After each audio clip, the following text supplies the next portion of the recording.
This Atlantic story, thankfully, isn't going away. Too often with this particular Trump administration, they throw as much shit at the wall as they can to see what can stick as a distraction. But no distraction they've been able to create has stopped this story from picking up steam. It hasn't led to the resignations of anyone yet, and I doubt that it will. But this is the first of many scandals that we are paying attention to.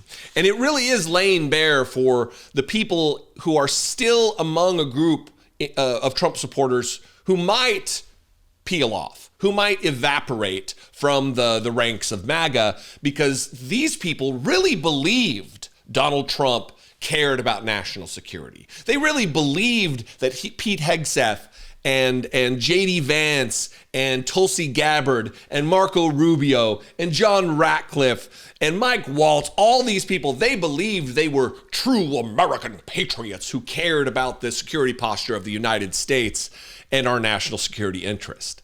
And now that they're seeing that they're just liars, it's going to cause them to second guess what they've done, who they've supported, what they've believed in the past. And part of that is being laid bare by Pete Hegseth himself. I got two clips, very brief, of him flatly openly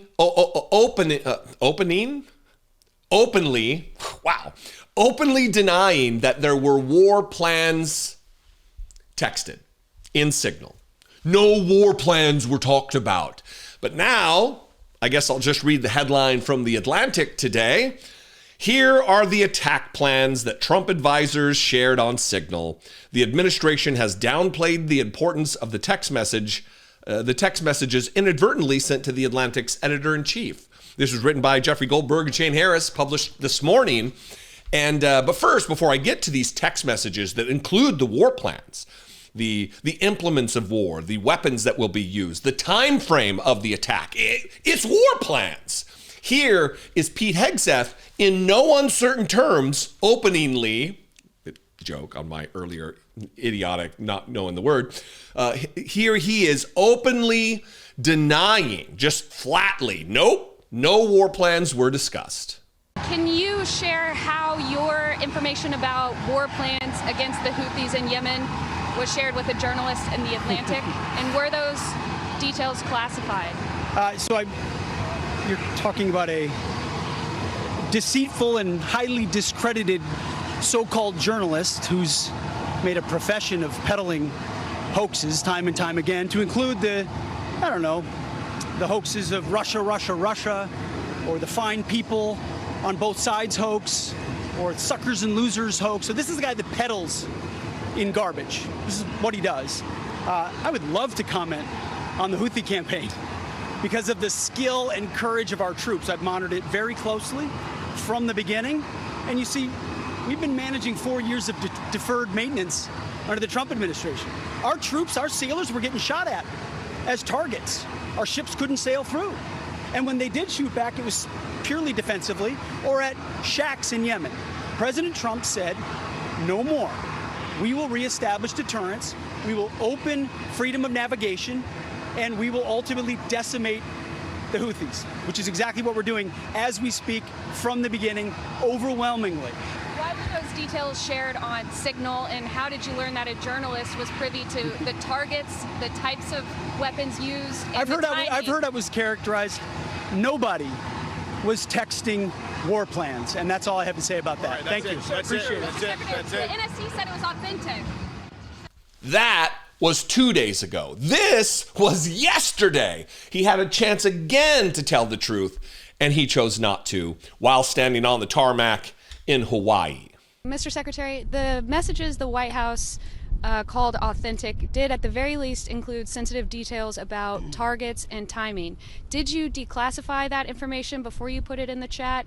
And are you using Signal to discuss operations as sensitive as the strikes against the Houthis on a government or a personal phone? First, all I would say is the strikes against the Houthis that night were devastatingly effective.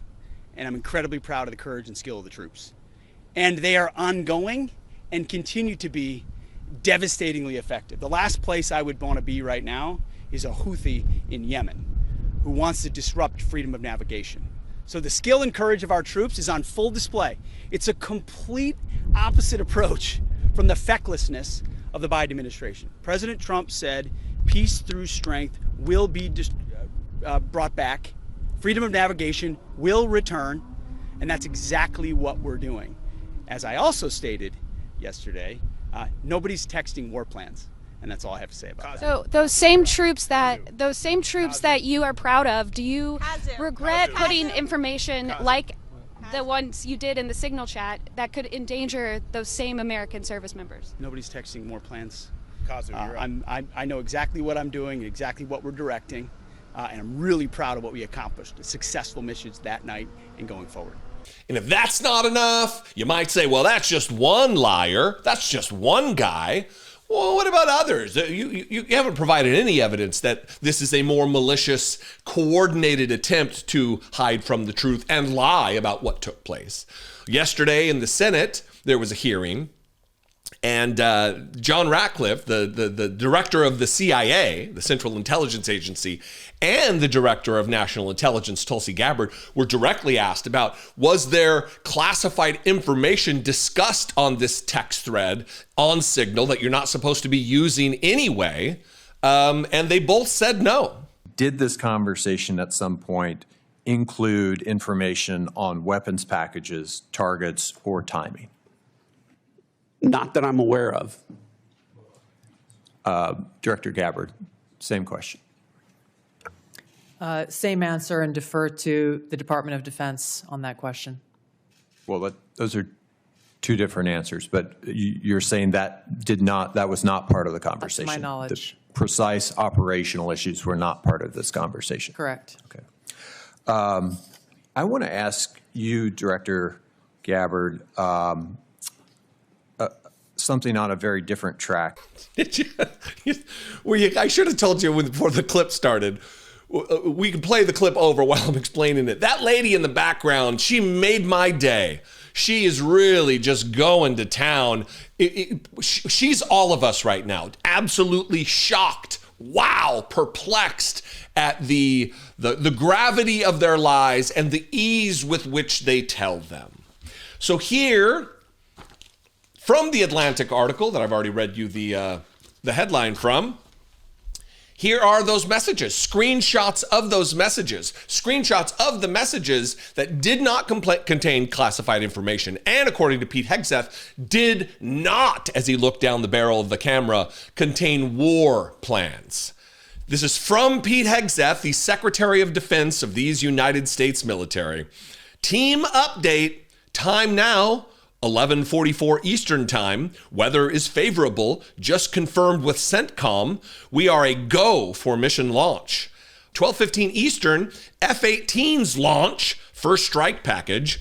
13:45, trigger-based F-18 first strike window starts. Target terrorist is at his known location, so should be on time. Also, strike drones launch, MQ-9s. 2:10 p.m. Eastern, more F-18 launch, second strike package.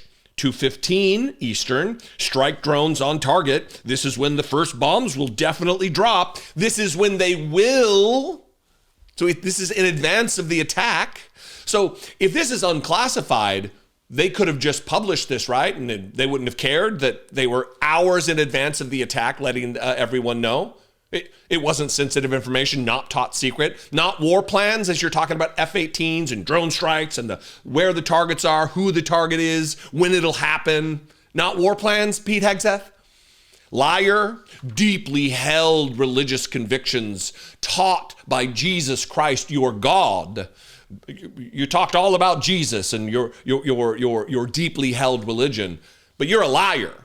You've lied. You're caught lying. You should repent. Good Christian man. Anyway, it goes through, I'll put the next screen up here because I'm not going to go through every, 210, 215, 336, more to follow per timeline. We are currently clean on OPSEC, which is operational security. Godspeed to our warriors. And then JD Vance chimes in. I will say a prayer for victory. Thanks, JD. You're going to say a prayer for victory as though the United States military is going to be overwhelmed by Houthi rebels in Yemen. Do we need prayers for victory against a ragtag group of just ne'er-do-wells? Is that where we are as a country? Is that how powerful our military is, JD? Anyway, there's a point here where Mike Waltz must have deleted his message because it came out stupid, and JD Vance said, what? He goes, oh, typing too fast. This first target, their top missile guy. We had a positive ID on him walking into his girlfriend's building, and now it's collapsed. Excellent. And then they go with the insane emoji party with fist bump and American flag and fire. I think this is Marco Rubio. Good job, Pete and team. The team at Mar-a-Lago did great as well. Great work, all. Powerful start, says Stephen Miller.